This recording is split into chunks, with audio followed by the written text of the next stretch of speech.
Jalan terjal pilihan Anies Baswedan. Haji Anies Rashid Baswedan, SE, MPP, PhD adalah mantan gubernur daerah khusus Ibu Kota Jakarta yang menjabat sejak 16 Oktober 2017 sampai 16 Oktober 2022, menggantikan posisi Jarod Saiful Hidayat. Ia dikenal sebagai pencetus Indonesia Mengajar, sebuah gerakan bagi generasi muda untuk direkrut sebagai pengajar muda di sekolah dasar dan masyarakat selama 1 tahun. Anies merupakan cucu dari pahlawan nasional Abdurrahman Baswedan. Setelah mengakhiri masa jabatan Gubernur DKI Jakarta, hari-hari Anies saat ini telah menjadi perhatian utama publik Indonesia. Hal ini terjadi lantaran Anies telah mendeklarasikan dirinya sebagai calon presiden untuk pemilihan presiden pada tahun 2024 mendatang. Niatan itu disambut secara terbuka oleh Surya Paloh yang merupakan ketua Partai Nasdem.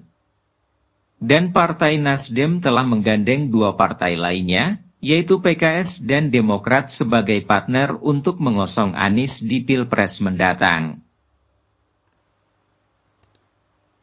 Keinginan Anies Baswedan untuk menjadi calon presiden itu juga dapat dilihat dari hasil survei yang selalu menempatkan nama Anies Baswedan selalu berada dalam 3 besar, bersama dengan Prabowo Subianto dan Ganjar Pranowo. Berdasarkan itu tentu keinginan Anies untuk maju sebagai calon presiden bukanlah hal tak berdasar. Namun keinginan Anies Baswedan tersebut kelihatannya masih akan banyak menemui jalan mendaki dan terjal. Salah-salah melangkah, bisa terjun bebas ke jurang. Saya bersyukur karena Bapak Ketua Umum Bang Surya Paloh memilih untuk menempuh jalan yang tidak biasa. Kalau lewat sebuah perjalanan, ada jalan yang datar, ada jalan yang menurun, dan ada jalan yang mendaki. Mau perjalanan yang nyaman dan enak, pilih jalan yang datar dan menurun. Tapi jalan itu tidak akan pernah mengantarkan kepada puncak manapun. Karena PKS dan Partai Demokrat sama-sama ingin mengajukan kader terbaik dari partai mereka sebagai pendamping Anies dalam Pilpres tersebut. Demokrat mengajukan AHY sebagai calon wakil presidennya dan PKS mengajukan Aher sebagai calon pendamping Anies. Perundingan ini kelihatannya berjalan alot sehingga deklarasi yang semula digagas oleh Nasdem pada tanggal 10 November 2022 sebagai momen Hari Pahlawan tidak dapat terlaksana. Dan sampai saat ini deklarasi tersebut belum jelas kapan akan diadakan. Walaupun deklarasi itu belum terlaksana, Anies Baswedan telah melakukan berbagai kunjungan ke daerah-daerah dengan tujuan bertemu dengan berbagai pihak, untuk melakukan pertemuan dan bertemu dengan masyarakat demi mencari dukungan politik.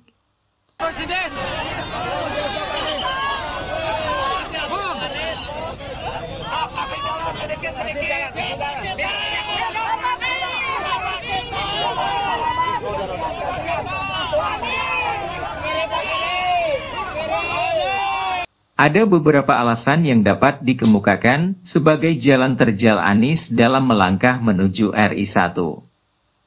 Pertama, Anies sebelum terjun ke DKI Jakarta, merupakan salah satu penyokong Jokowi dalam melangkah ke RI1.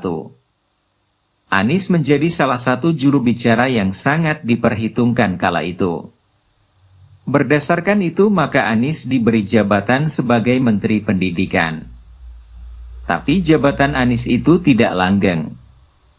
Anies diberhentikan karena ada temuan kelebihan bayar terhadap tunjangan sertifikasi guru, yang berjumlah 23 triliun. Sebagian orang mengatakan itu sebagai temuan yang bernuansa korupsi, tapi sampai saat ini kasus tersebut tidak terungkap dengan jelas. Kasus ini disinyalir menyebabkan hubungan Anies Baswedan dengan Presiden Jokowi berseberangan sampai saat ini. Sehingga ini dapat dikatakan sebagai sebuah hambatan besar bagi Anies untuk melangkah menuju RI 1. Kedua, Anies Baswedan dianggap sebagai tokoh politik identitas. Kenapa tidak? Karena dalam pemilihan gubernur DKI di mana Anies menjadi pemenang, dianggap sebagian kelompok, Anies menang dengan memanfaatkan kesalahan yang dibuat Ahok atas kasus penistaan agama. Walaupun pada saat itu pasangan Basuki Cahayapurnama lolos ke putaran kedua Pilgub DKI, dan hasil survei terhadap Ahok masih unggul dibanding dengan Anies. Tetapi karena begitu masifnya tekanan dari kelompok tertentu, cahaya Ahok akhirnya memudar dan itu mengantarkan Anies ke jabatan Gubernur DKI. Politik identitas ini berlanjut sampai dengan pemilihan presiden pada tahun 2019, antara Prabowo dan Jokowi. Pilpres ini dimenangkan oleh Jokowi. Jokowi menyikapi dengan bijak kondisi masyarakat pada saat itu dan mengambil jalan tengah dengan mengajak Prabowo untuk bersama membangun NKRI. Prabowo menduduki jabatan Menteri Pertahanan dan belakangan Sandiaga Uno menduduki jabatan Menteri Pariwisata dan Ekonomi Kreatif. Ketiga, Anies Baswedan selama menjabat sebagai Gubernur DKI Jakarta, dianggap sebagian orang tidak dapat menjalankan janji-janji politiknya semasa kampanye, seperti program OKOC, DP Rumah 0%, dan program-program penanggulangan banjir yang tidak efektif.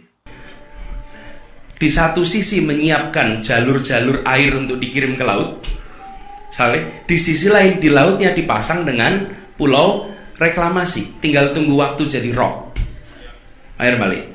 Dan ini melawan sunnatullah. Kenapa? Air itu turun dari langit ke bumi, bukan ke laut. Harusnya dimasukkan ke dalam bumi, masukkan tanah. Di seluruh dunia air jatuh itu dimasukkan ke tanah, bukan dialirkan pakai gorong-gorong raksasa ke laut. Jakarta telah mengambil keputusan yang fatal. Kebijakan-kebijakan gubernur sebelumnya banyak yang tidak dijalankan oleh Anies Baswedan dan menggantinya dengan program-program yang baru menurut Anies.